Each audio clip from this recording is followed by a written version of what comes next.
Budget plan for next year. It includes record investments. The proposed $83.5 billion budget focuses on schools, roads, and environmental programs. News 10's Zachariah Wheaton is here in studio now with more on this massive spending plan. Zach?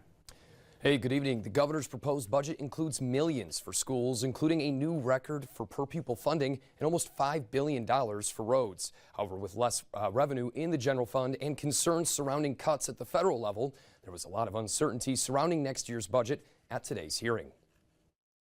The state budget office Wednesday unveiled the governor's proposed budget for fiscal year 2026. So we're proposing a budget today that invests those dollars to lower costs for families, improve student outcomes, create jobs, and support our seniors. Along with attracting more good-paying jobs to the state and lowering costs for families, the $83.5 billion budget that was proposed Wednesday focuses on improving test scores through transparency and providing more resources to schools.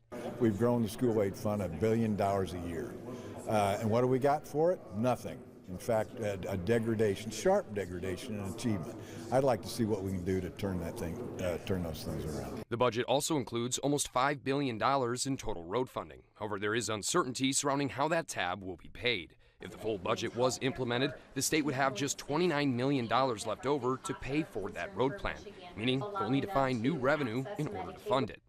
We've heard from many stakeholders that the number that we need to invest in roads is in the billions, and so having that number fit into the current proposal we just heard, the math doesn't math. So I look forward to hearing more.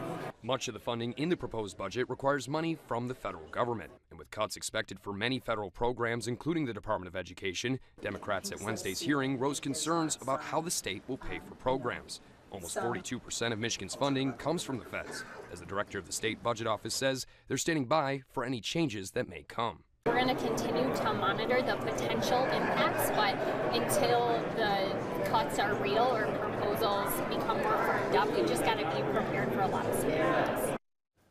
The governor will lay out a more detailed road funding plan next week, as now the state House and Senate come up with budget recommendations of their own and work out a compromise by July 1st.